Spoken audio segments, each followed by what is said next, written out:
વંદે માતરમ વિદ્યાર્થી મિત્રો, તો ગયા લેક્ચરમાં આપણે સ્વાધ્યાય 8.2 દાખલાઓ ગણતા હતા. એક દાખલો બાકી હતો, એ ગણીએ. સાબિત કરો કે 1 + x ની 2n ના વિસ્તરણમાં x ની n ઘાતનો સહગુણક 1 + x ની 2n - 1 ના વિસ્તરણના x ની n ઘાતના સહગુણક કરતાં બમણો છે. એટલે કે x⁻n નો સહગુણક બરાબર 2 × x⁻n નો સહગુણક, એવું આપણે સાબિત કરવાનું છે. પેલો સહગુણક છે આના કરતાં બમણો છે, એટલે 2 ગણો છે એમ સાબિત કરવાનું છે. બરાબર, તો બેના સહગુણક જોઈ લઈએ. બરાબર, સરખાવી દઈશું. તો પહેલાં તો આપણે 1 + x ની 2n ઘાતના વિસ્તરણમાં બરાબર અહીં 1 + x ની અહીંયા ઘાત ખાલી ફરક છે, અહીંયા 2n - 1 છે, અહીંયા 2n છે. 2n ના વિસ્તરણનું વ્યાપક પદ શું થશે મિત્રો? વ્યાપક પદ tr + 1 = ncr. તો n ની જગ્યાએ અહીંયા શું છે? 2ncr છે. 2ncr. હવે પેલા પદની n - r ઘાત આવે એટલે 2n - r. તો પેલું પદ તો એક જ છે, તો એકની ઘાત લખો ના લખો કોઈ ફેર પડે નહીં. બીજા પદની શું ઘાત આવશે? r. તો બીજું પદ શું છે? x⁻r. તો સહગુણક શું થયો મિત્રો? x⁻r નો સહગુણક શું થયો? 2ncr થયો. તેથી x⁻r નો સહગુણક શું થયો? 2ncr થયો. x⁻r નો સહગુણક 2ncr થયો. તો હવે આપણે કોનો સહગુણક મેળવવાનો છે? x⁻n નો સહગુણક. તો અહીંયા n ઘાત લઈ લો. તો તેથી x⁻n નો સહગુણક શું થશે મિત્રો? અહીંયા r છે તો અહીંયા r આવ્યો, અહીંયા n છે તો અહીંયા શું હશે? n. આનો સહગુણક શું થશે? 2ncn થશે. શું થશે? 2ncn. x⁻n નો સહગુણક શું થશે? 2ncn. આને સમીકરણ 1 આપી દો. ઓકે, હવે આ બેમાં ફરક ખાલી શું છે? અહીંયા ઘાત 2n છે, અહીંયા 2n - 1 છે. તો અહીંયા 2n છે ત્યાં શું આવી જશે? 2n - 1 આવી જશે. બાકી અહીંયા x ની n ઘાતનો સહગુણક છે. અને 1 + x ની 2n - 1 ના વિસ્તરણમાં x⁻n નો સહગુણક ના વિસ્તરણમાં x⁻n નો સહગુણક શું થશે મિત્રો? 1 + x અહીંયા 2n - 1 છે, તો અહીંયા શું આવશે? 2n - 1. 2n - 1 cn. આને આપી દો સમીકરણ 2 ના. ખ્યાલ આવે મિત્રો? આ બંનેમાં ફરક ઘાતનો છે. અહીંયા 2n ઘાત છે તો અહીંયા 2n આવ્યું, અહીંયા 2n - 1 ઘાત છે, અહીંયા 2n - 1 આવ્યું. બાકી ઘાત તો બંનેની n જ સમાન છે. ઓકે, હવે આ સહગુણક છે આના કરતાં ડબલ છે, બમણો છે, એવું સાબિત કરવાનું કીધું છે. તો આનું આપણે સાદુરૂપ આપી દઈએ. હવે x⁻n નો સહગુણક સમીકરણ 1 પરથી બરાબર શું છે? 2ncn છે. સમીકરણ 1 પરથી બરાબર, કારણ કે આપણે x⁻n નો સહગુણક છે. ખ્યાલ આવ્યો? તો 2ncn. ncr નું સૂત્ર આવું થાય મિત્રો. કયા લેક્ચરમાં પણ આપણે જોયું. ncr નું સૂત્ર શું થાય? n ફેક્ટોરિયલ છેદમાં n - r ફેક્ટોરિયલ બંનેની બાદબાકી, n અને r ની બાદબાકી ઇન્ટુ r ફેક્ટોરિયલ આવું થાય. n ફેક્ટોરિયલ છેદમાં n - r factorial into r factorial આવું થાય. તો આ સૂત્ર આમાં મૂકીએ, બરાબર લાગુ કરીએ. તો આનું સૂત્ર શું થશે મિત્રો? 2n ફેક્ટોરિયલ છેદમાં 2n - n factorial into n factorial. તો 2n ફેક્ટોરિયલ, તો 2n ફેક્ટોરિયલને આપણે ગઈકાલે જ લખેલું બરાબર. n ફેક્ટોરિયલને શું લખાય મિત્રો? n ઇન્ટુ n - 1 ફેક્ટોરિયલ લખાય. શું લખાય મિત્રો? n ઇન્ટુ n - 1 ફેક્ટોરિયલ આવું લખાય. તો 2n ફેક્ટોરિયલને મિત્રો શું લખાય? 2n ફેક્ટોરિયલ શું લખાય? 2n ઇન્ટુ 2n - 1 ફેક્ટોરિયલ લખાય. શું લખાય મિત્રો? 2n ઇન્ટુ 2n - 1 ફેક્ટોરિયલ લખાય. 2n - n એટલે શું થાય મિત્રો? n factorial into n factorial બરાબર છે. અથવા તો આ n ફેક્ટોરિયલને ફેરવી નાખો બરાબર, તો પદ ઉડી જાય એમ. બરાબર, તો આ 2n ફેક્ટોરિયલ હતા એને શું લખ્યું? 2n into 2n - 1 factorial. 2n - n એટલે n ફેક્ટોરિયલ. n ફેક્ટોરિયલને શું લખાય? n into n - 1 factorial. n into n - 1 factorial બરાબર છે. આ રીતે લખાય. જોજો, ધીમે ધીમે જઈએ આપણે. તેથી x⁻n નો સહગુણક બરાબર, તો n ઉડી ગયા. આ n વાળું પદ ઉડી જશે. ખાલી શું છે? અહીંયા 2 ઇન્ટુ અંશમાં બીજું શું છે? 2n - 1 ફેક્ટોરિયલ અને છેદમાં આ n ઉડી ગયું બરાબર છે મિત્રો. જોજો, તો છેદમાં શું વધ્યું? n factorial into n - 1 factorial વધ્યું. શું વધ્યું મિત્રો? n factorial into n - 1 factorial આવું વધ્યું. ખ્યાલ આવે મિત્રો? આને આપીએ સમીકરણ 1 બરાબર. આ રોમન અંકમાં છે, આ આપણે નોર્મલ અંકમાં લખ્યું બરાબર. સમીકરણ 1 નામ આપી દીધું બરાબર આને. ઓકે, આ પદનું સાદરૂપ આવી ગયું. હવે શું કરશું? હવે આનું સાદરૂપ આપશું. આમ ડાયરેક્ટ આના પરથી ખ્યાલ નથી આવતો કે 2 ગણો છે એમ. આપણે આનું સાદરૂપ આપશું સમીકરણ 2 પરથી. જોજો મિત્રો, સમીકરણ 2 પરથી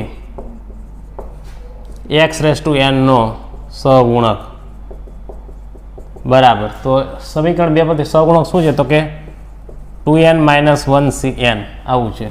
તો એમાં પણ સૂત્ર લગાવીએ મિત્રો. તો NCRનું સૂત્ર શું થશે મિત્રો? n ફેક્ટોરિયલ એટલે કે 2n - 1 factorial upon n - r factorial એટલે કે 2n - 1 - n factorial into n factorial આવું થશે. ખ્યાલ આવ્યો? તો 2n - 1 ફેક્ટોરિયલ એ તો એમનો રહેશે, છેદમાં 2n - n એટલે શું થશે? n - 1 ફેક્ટોરિયલ અને આ n ફેક્ટોરિયલ. તો પહેલાં n ફેક્ટોરિયલ પહેલાં લખું છું. 2n - n એટલે શું થાય? n - 1 factorial into n - 1 factorial. આને આપીએ સમીકરણ 2 ના. તો સમીકરણ 1 અને 2 જુઓ મિત્રો, આ જ પદ છે અહીંયા, પણ અહીંયા ખાલી 2 ગુણાકારમાં છે. એટલે કે આનો સહગુણક છે આના કરતાં કેટલા ગણો છે? આનો સહગુણક આના કરતાં કેટલા ગણો છે? 2 ગણો. જો આ પદ કોમન છે બંનેમાં, તમે જોઈ શકો બરાબર. આના કરતાં એટલે કેટલો થયો? 2 ગણો થઈ ગયો મિત્રો. આગળ 2 છે એટલે ખ્યાલ આવે. તો લખશું સમીકરણ 1 અને 2 પરથી, સમીકરણ 1 અને 2 પરથી કહી શકાય, રાખી રકમ લખ નાખવાની કે 1 + x ની 2n ઘાત ના વિસ્તરણમાં x⁻n નો સહગુણક, x⁻n નો સહગુણક 1 + x ની 2n - 1 ના વિસ્તરણના x⁻n ના સહગુણક કરતાં બમણો છે, સહગુણક કરતાં બમણો છે. અહીં જોઈ શકાય મિત્રો બરાબર. અહીંયા આ જ પદ છે પણ તો અહીંયા કેટલા વડે ગુણેલો છે? 2 ગણે. એટલે આના કરતાં કેવો છે? બમણો છે. ખ્યાલ આવ્યો? તો એકદમ નોર્મલ દાખલો છે મિત્રો બરાબર. એટલે તો x⁻r નો સહગુણક શું થયો? 2NCR. અહીંયા ઘાત 2n હતી એટલે અહીંયા શું આવ્યું? 2NCR થયું. તો એ તો અહીંયા n હોય તો શું આવે? અહીંયા 2NCn આવે બરાબર. હવે બેમાં ખાલી ફેર શું છે? ઘાતનો. તો અહીંયા 2n - 1 આવશે. 2n છે તો અહીંયા 2n આવ્યું. અહીંયા 2n - 1 છે તો અહીંયા શું આવશે? 2n - 1cn. તો પહેલાં 2NCn નું સાદરૂપ આપી દીધું ધીમે ધીમે. પછી 2n - 1cn નું સાદરૂપ આપી દીધું. બંનેમાં ફરક કેટલો છે? 2 ગણો જેટલો. આ તમારો જવાબ આવ્યો બરાબર. તો અહીંયા સ્વાધ્યાય 8.2 કમ્પ્લીટ થયું મિત્રો બરાબર. વ્યવસ્થિત સમજી દાખલો ગણી લો એટલે પછી આપણે સ્વાધ્યાય 8 શરૂ કરીએ.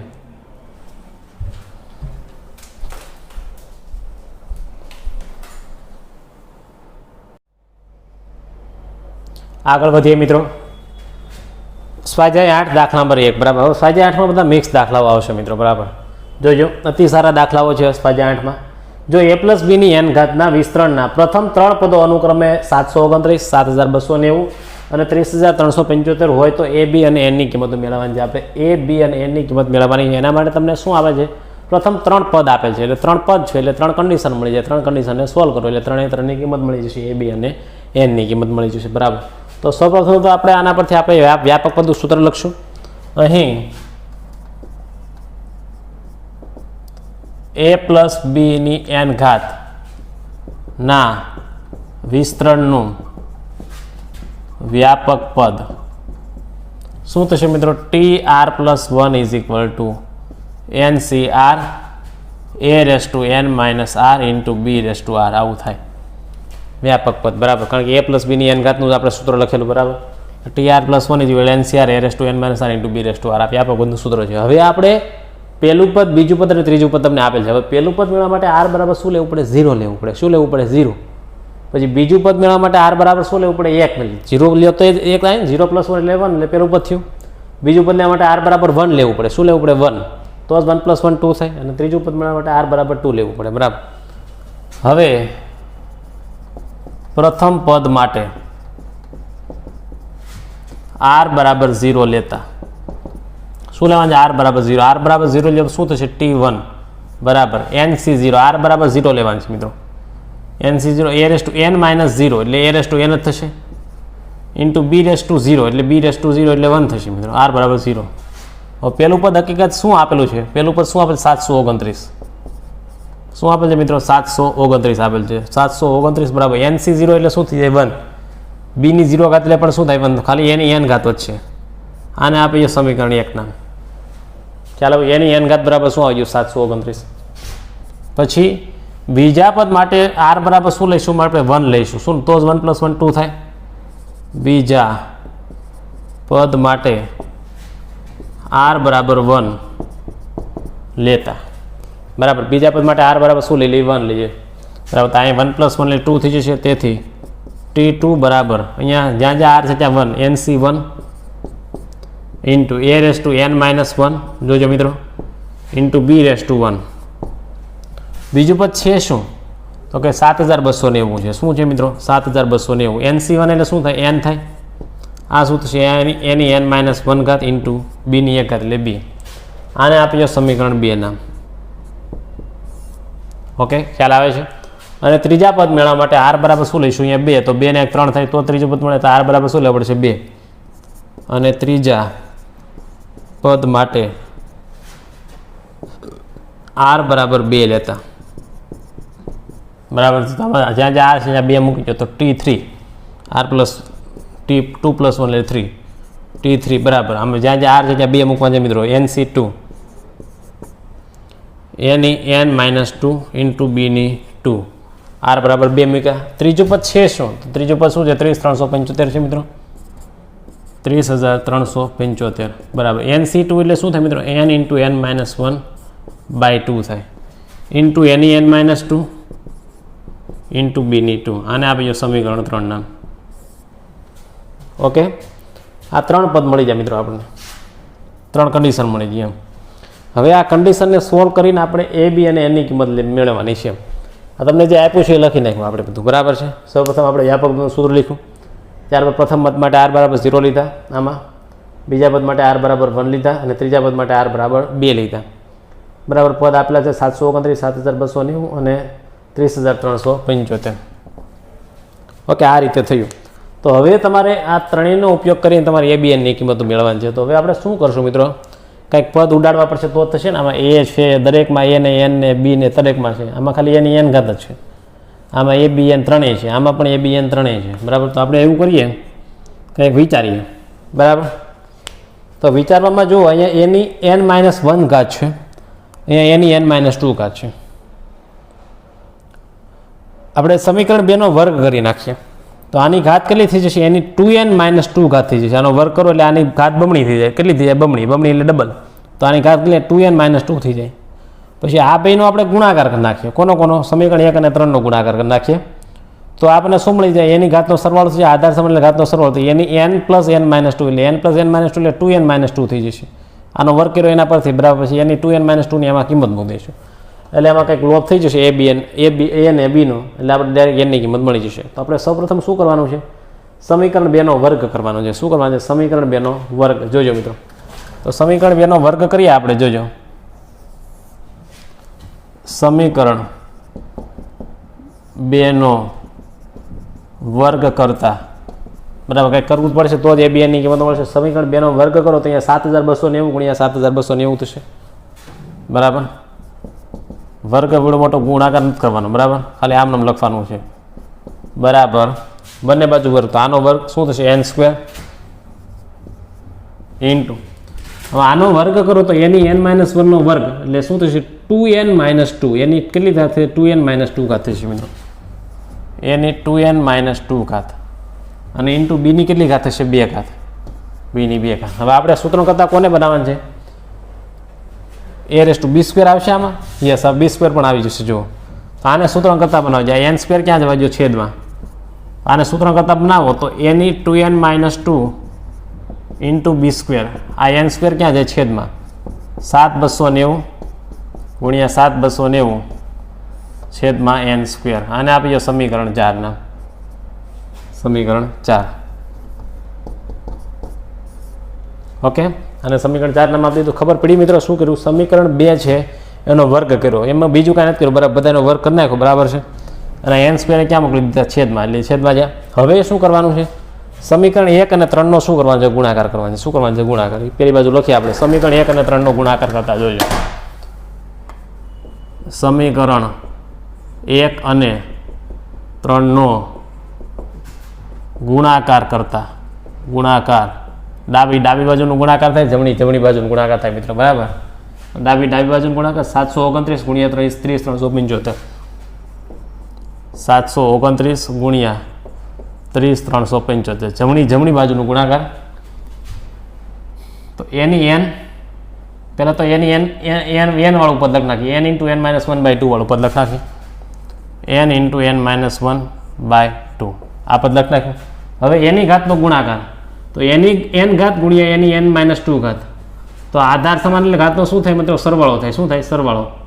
એક્સ્ટ્રા લખવું હોય તો પણ લખી શકાય, બરાબર, પણ આમ થાય એની n ઘાત ઇન્ટુ એની n - 2 ઘાત. તો એની n ઘાત ઇન્ટુ એની n - 2, આધાર સમાન ઘાતનો સરવાળો, તો એની n + n - 2 થાય. તો એની કેટલી ઘાત? 2n - 2, direct n + n 2n - 2. તો એની ઘાત કેટલી આવશે મિત્રો? એની 2n - 2 ઘાત થશે. કેટલી ઘાત થશે એની મિત્રો? 2n - 2. કઈ રીતે આવી ખબર પડી? ડાબી બાજુનો ગુણાકાર, જમણી બાજુનો ગુણાકાર, એની n - 2 એટલે n 2n - 2. આ પદ તો એમનું એમ લખ્યું છે. બીની ઘાત તો એક જ છે, બરાબર, બી 2 ઘાત જ છે, તો એમનું લખ નાખીએ ઇન્ટુ બીની 2 ઘાત. હવે આ પદની કિંમત મેળવી મિત્રો. જો છેલ્લું પદ જો એની 2n - 2 ઇન્ટુ બીનું 2. ડાયરેક્ટ કિંમત આમાં મૂકી દો, જ્યાં આ પદ છે ત્યાં આખી કિંમત મૂકી હતી, બરાબર છે. તો લખ નાખીએ 729, જોજો મિત્રો ધીમે જઈએ, ગુણ્યા 30 375 બરાબર n × n - 1/2 ઇન્ટુ આની કિંમત શું છે? તો કે 7290 ગુણ્યા 7290 ભાગ્યા n² છે. કૌંસમાં લખવાનું સમીકરણ 4 પરથી. ખ્યાલ આવે મિત્રો? હવે આમાં જો ખાલી n વાળા જ પદ રહેતા હવે એની કિંમત મળી જશે, બરાબર. જોજો આ 7290 ક્યાં આવશે? આના છેદમાં આવશે, બરાબર છે. ધીમે જઈએ, જોજો મિત્રો. અને બે ને ત્યાં જ રહેવા જોઈએ. 1 મિનિટ લો ને. 729 ગુણ્યા 30 375 છેદમાં પહેલા બંને પદ ક્યાં આવશે? છેદમાં 7290 ગુણ્યા 7290 બરાબર. અહીંયા ખાલી પદ શું હોય? તો n ઉડી જાય. તો અહીંયા અંશમાં શું વધશે? n - 1 અને છેદમાં શું વધશે? 2n, બરાબર. n ની 1 ઘાત ઉડી ગઈ મિત્રો, એટલે n - 1 વિધા છેદમાં શું વધશે? 2n. આ બંને ક્યાં લઈ ગયા? છેદમાં લીધા. છેદ ઉડાડીએ આપણે, તો છેદ ઉડાડો, બરાબર છે. તો અહીંયા 10 વધે, બરાબર. કેટલા વધે? 10. 729 ગુણ્યા 10 એટલે અહીંયા 10 વધશે. 10 ગુણ્યા 7290 એટલે ઉપર 30 375 વધશે. એટલે છેદમાં કેટલા વધશે? 7290 અને પાછળ 0 બરાબર n - 1/2n.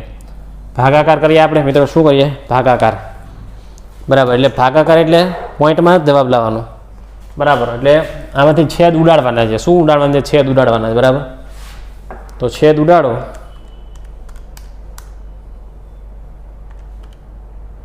6075 ભાગ્યા બંને 6075 ગુણક છે. કોના ગુણક છે મિત્રો? 6075. 5 વડે ભાગતા જાવ એટલે થઈ જાય મિત્રો, બરાબર. તો આને લખાય આમ 6075 ગુણ્યા 5, આને લખાય 6075 ગુણ્યા 12 લખાય, બરાબર. n - 1/2n. બંનેના 5 વડે ભાગતા જાવ એટલે ગોઠવાઈ જાય, બરાબર. એટલે આ ઉડી જાય, બરાબર. એટલે શું વધશે? 5/12 બરાબર n - 1/2n. ચોકડી ગુણાકાર કરી નાખો, બરાબર. તો 2n × 5 એટલે 5 × 10 10n બરાબર 12n - 12. અને આ બાજુ આને પહેલી બાજુ લઈ લો તો 12 આ બાજુ આવે. આ પહેલી બાજુ 12 માં 10 જાય કેટલા આવે? 2. તો એ 12 છેદમાં 2 એટલે n બરાબર કેટલા આવશે મિત્રો? 6 આવશે.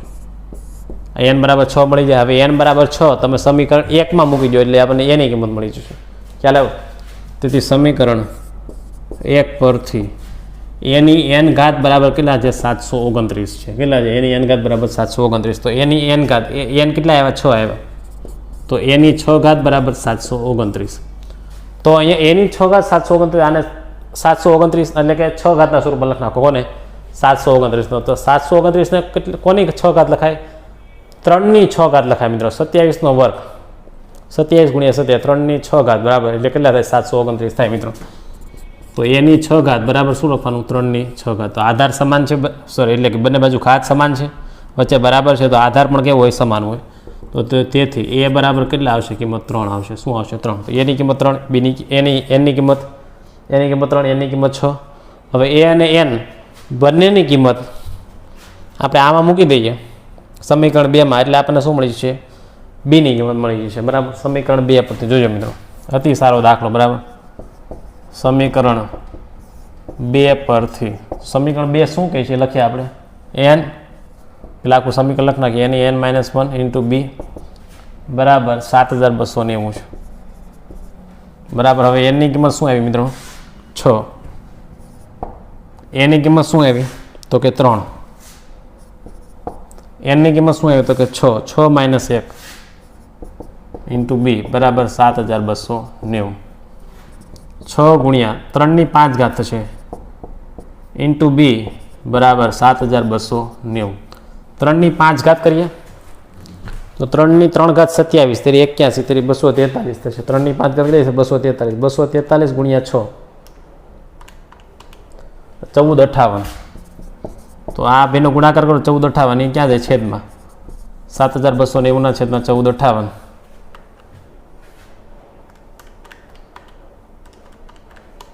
એટલે કેટલા આવશે? 5 આવશે મિત્રો. ભાગાકાર કરો એટલે બી બરાબર કેટલા મળશે? 5. તો આમ એ બી અને એનની કિંમત એ બરાબર 3, બી બરાબર 5 અને એન બરાબર મિત્રો કેટલા આવી? કિંમત 6 આવી. 3, 5 અને 6. એની કિંમત 3, બીની કિંમત 5 અને એની કિંમત શું મળી જાય મિત્રો? 6 મળી જાય. તો આ તમારો જવાબ આવ્યો મિત્રો. જો ફરીથી દાખલો જોઈએ, અતિ સારો દાખલો. બરાબર. આ 3 થી 5 માર્કનો 5 માર્કનો દાખલો પૂછાય મિત્રો. કેટલા માર્કનો દાખલો પૂછાય? 5 માર્કનો. અતિ સારો દાખલો. બરાબર. જો a પ્લસ બીની એન ઘાતના વિસ્તરણમાં પ્રથમ 3 પદો અનુક્રમે આપેલા છે, તો એ બી અને એની કિંમત મેળવો. તો પહેલાં તો આના પરથી આપણે વ્યાપક પદનું સૂત્ર NCR a(n - r × b(r) લખ્યું. હવે પ્રથમ પદ માટે અહીંયા આર બરાબર શું લેવું પડે? 0 લેવું પડે. તમે જ્યાં આર છે ત્યાં 0 લીધા. પ્રથમ પદ બરાબર 729 આપેલ છે. બીજા પદ માટે આર બરાબર શું લીધું? 1 લીધું. બરાબર. તો જ બીજું પદ મળે. બરાબર. એના બરાબર 7290. ત્રીજા પદ માટે આર બરાબર 2 લીધું. સમીકરણ 1, 2, 3 આપી દીધા. હવે કોનો વર્ગ કરવાનો છે? સમીકરણ 2નો વર્ગ. કારણ કે અહીંયા આપણે લોપ કરવો પડશે તો જ, કારણ કે દરેકમાં એન અને બી ત્રણેયની કિંમતો છે. તો એકાદાની કિંમત એકમાં મૂકશું કોઈ બીજા સમીકરણમાં. બરાબર. તો એના પરથી કિંમત મળશે મિત્રો, કાં તો એની અથવા બીની અથવા તો એનની. એના માટે શું કર્યું આપણે? તો કે સમીકરણ 2નો વર્ગ કરી નાખ્યો. હવે તેનો વર્ગ કરી નાખ્યો. એમાંથી સૂત્રંકતા કોને બનાવી દીધા? આ પદને. આ n² ક્યાં જવા દીધા? છેદમાં છે. આ સમીકરણ 4 મળી ગયું, આને સમીકરણ 4 આપી ગયો. હવે પછી શું કર્યું? સમીકરણ 1 અને 3નો ગુણાકાર કર્યો. શું કર્યું? સમીકરણ 1 અને 3નો ગુણાકાર. ડાબી બાજુનો ગુણાકાર, જમણી બાજુનો ગુણાકાર. એમાં ડાયરેક્ટ આવું પદ આવશે. આધાર સમાન એટલે ઘાતનો સરવાળો થશે. એની કિંમત ડાયરેક્ટ આપણે સમીકરણ 4 પરથી અહીંયા મૂકી દીધી. આનું ધીમે ધીમે સાદુરૂપ આપો એટલે એનની કિંમત કેટલી મળી? 6 મળી. એનની કિંમત 6 મળી જાય એટલે શેમાં મૂકવાનું? તમારે સમીકરણ 1માં મૂકવાનું. એટલે આપણને એની કિંમત કેટલી મળી? 3 મળી જશે. એ બરાબર 3, એન બરાબર 6. એ બંનેની કિંમત શેમાં મૂકવાની? સમીકરણ 2માં. એટલે તમને બીની કિંમત મિત્રો મળી જશે. એટલે બીની કિંમત કેટલી મળશે? 5 મળશે. બરાબર. તો આમ એની કિંમત 3, બી બરાબર 5 અને એન બરાબર કેટલા મળી જાય? 6. તો આ તમારો શું આવે છે મિત્રો? જવાબ આવે છે મિત્રો. બરાબર. તો વ્યવસ્થિત દાખલો સમજો. બરાબર છે. 2 થી 3 વાર તમારે ગણવો પડે દાખલો, તો જ દાખલો આવડશે. બરાબર. બરાબર. આ સૂત્રો જોતા રહીએ. બરાબર છે. તો આજે મિત્રો અહીંયા સુધી રાખીએ. સારું. નેક્સ્ટ લેક્ચરમાં આપણે નવા દાખલાઓ ગણશું. બરાબર. સ્વાધ્યાય 8માં એક દાખલો ગણો. નેક્સ્ટ ઘણા બધા દાખલાઓ બાકી છે. સારું. જય શ્રી કૃષ્ણ.